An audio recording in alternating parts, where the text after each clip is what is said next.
Kind Organics, which is a microgreens and leafy greens farm just outside of Brantford, Ontario.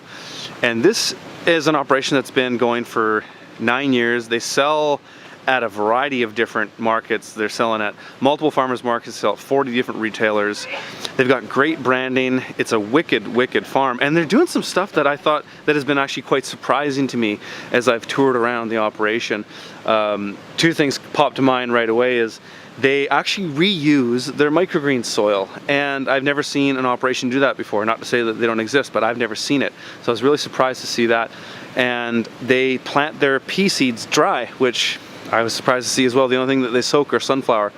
Needless to say, lots going on in this operation. We're going to take a tour around the farm. I'm going to do an interview with Thomas Dombey, who is the owner and operator. He's been running this farm with his wife, Sandra, for 9 years. I'm going to chat with him, check out the farm. They're also selling this farm and the brand, which could be an incredible opportunity for somebody who had experience and wanted to jump in. You know, they're at an age where they're just kind of tired of doing it. They want to try something else, so they got it for sale. We'll talk about that in the interview. Enjoy. So Kind Organics, Sandra and I have been farming since 2009, and Kind Organics sells and grows microgreens and salad greens. We've created, I guess, niche market products with nice labels. We sell at some farmers markets in the greater Toronto area, as well as in downtown Toronto, and we're in approximately 40 stores in southern Ontario. 40 stores? Yes. Wow. And are we talking Guelph, Kitchener-Waterloo, yeah, Toronto? Barrie. All the way up to Barrie? Yeah. Wow. Yeah. Who's delivering when you go that far? We've got 2 delivery vehicles and 2 delivery staff. They're out 3 days a week. Wow. Holy. We have had opportunities to expand into other areas, like Muskoka, but it's just not it's not financially feasible for us to do small deliveries to really rural areas. Of course. Yeah. How many flats a week are you guys doing in this greenhouse? Approximately 2,000 a week. 2,000, and that's on 3. Are you planting 3 times a week? 3 times a week, yeah. And harvesting 3 times a week? Yeah, so we have 3 harvest days and 3 planting days, yeah. Yeah. So my favorite has always been sunflower, both in flavor and of course because it's a whole food, it just makes me feel really good. But once I tried fava, it's amazing. The flavor is it's amazing. Almost like sun and tea mixed. It has that nutty flavor. Of it's just it's a beautiful crop, you know. Wow.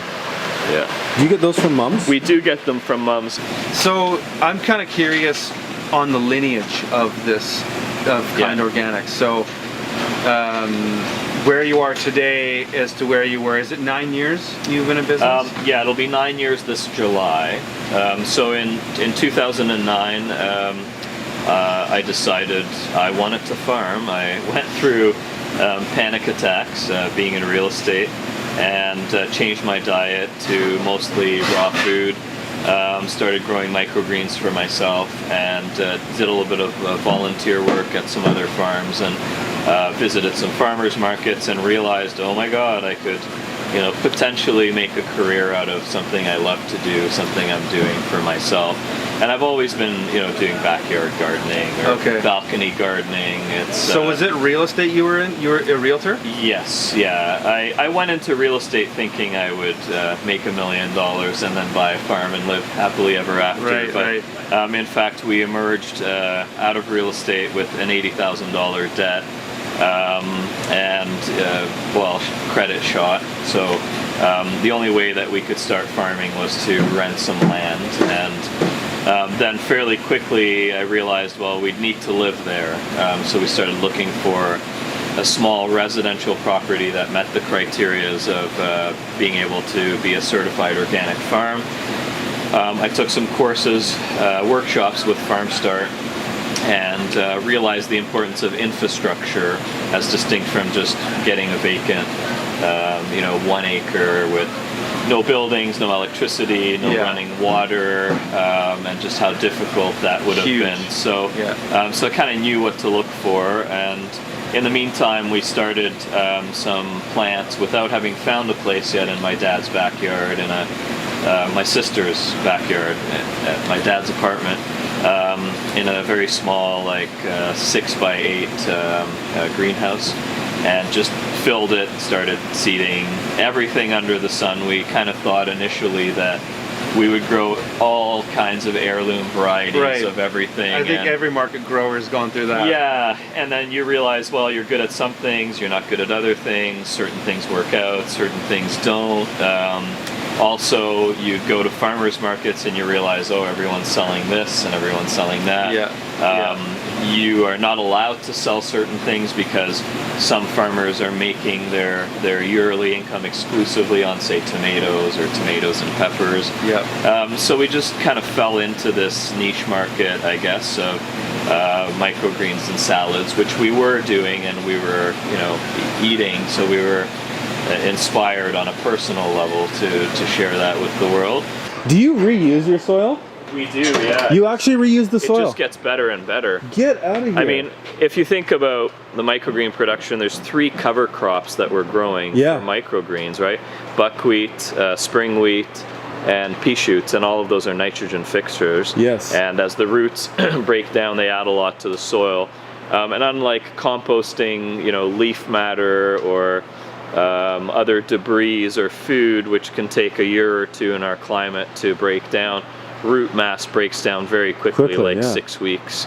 And that's why it's in a greenhouse too, to keep it warm. That's right, yeah. We don't heat very much back here, but just enough to... So this is some... So explain to me how... So it looks like you're dumping those flats in this row.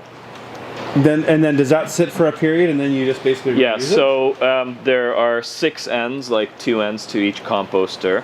So once we filled an area, we cover it with this black ground cloth. Just let it let it break down for about well, it might be a couple months actually. Julian would know. It's when we need it, we use it. But by then it's pretty well broken down, and then we use this John Deere tractor to scoop it out of the composter. We add it into this Bolden and Lawson flat filler. And so this is how you're filling your flats with this? That's right. Wow, yeah. Okay. Yeah. And then we so the trays are fed through on the other side. They come out here. Trays are then stacked in groups of usually 15. So then they get pushed down. We generally fill this area. And we're using a Blackmore broadcast microgreen seeder. Oh, I think we looked at that at another... this is a different one here. Well, this one here. So it's got a vermiculite dispenser on top of it. Okay.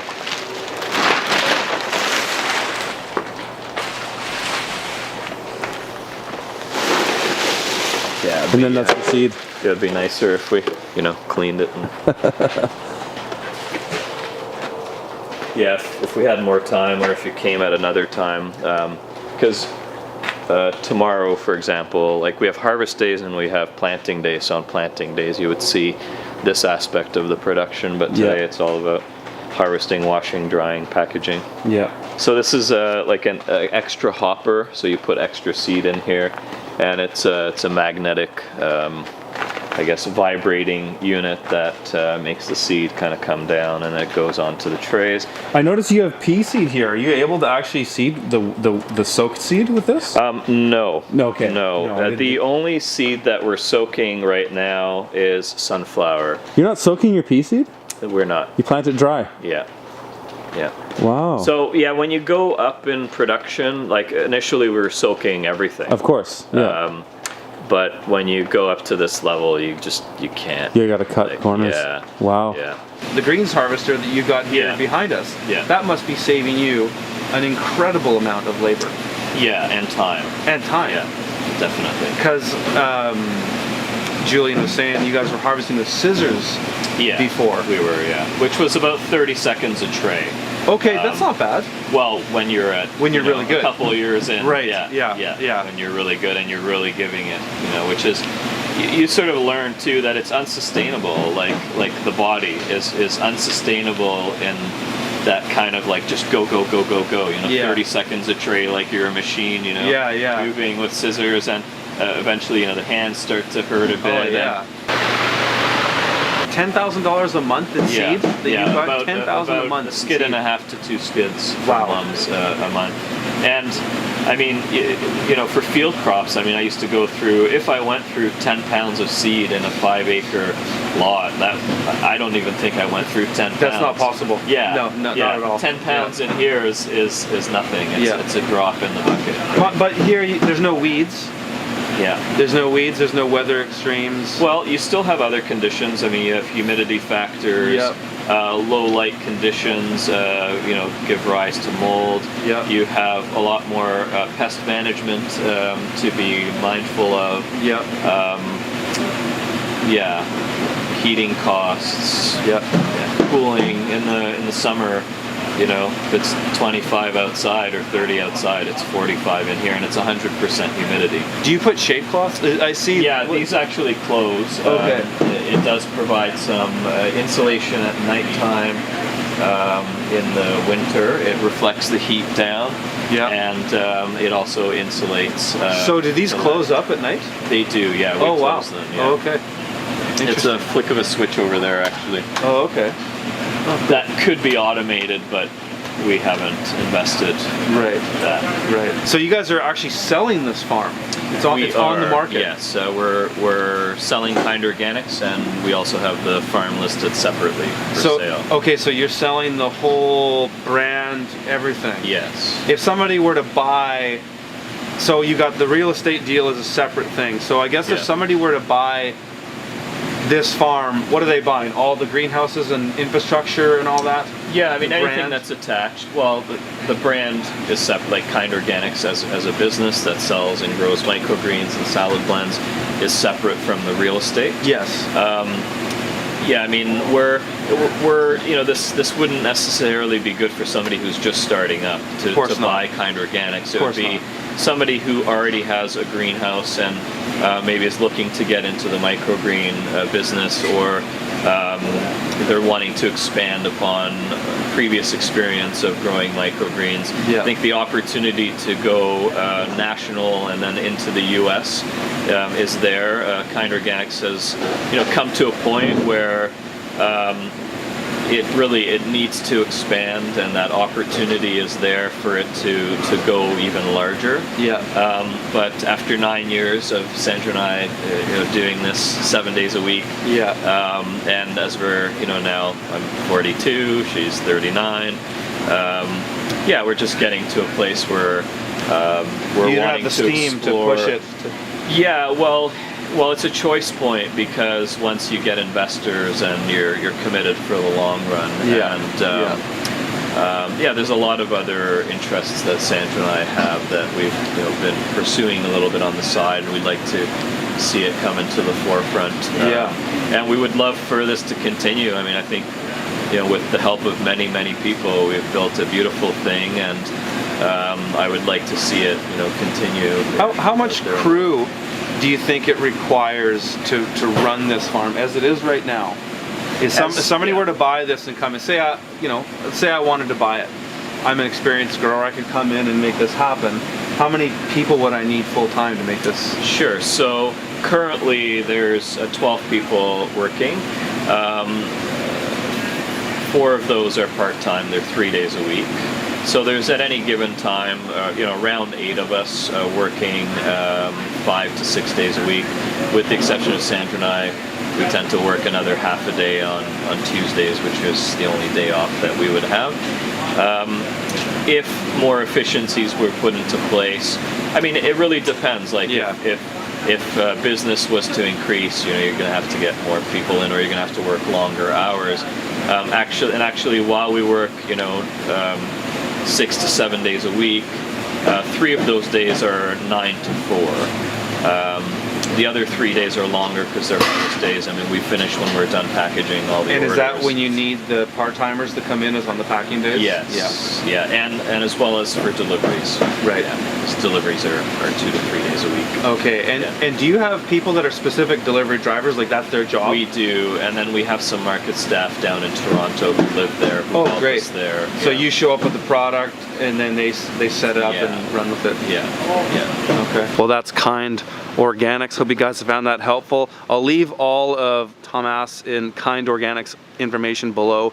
Check them out. I'll also have information about that harvester that they're using, the Hamill Greens harvester. I'm gonna have another video coming in about that, but I'll have all that information in the show notes. Talk to you guys later.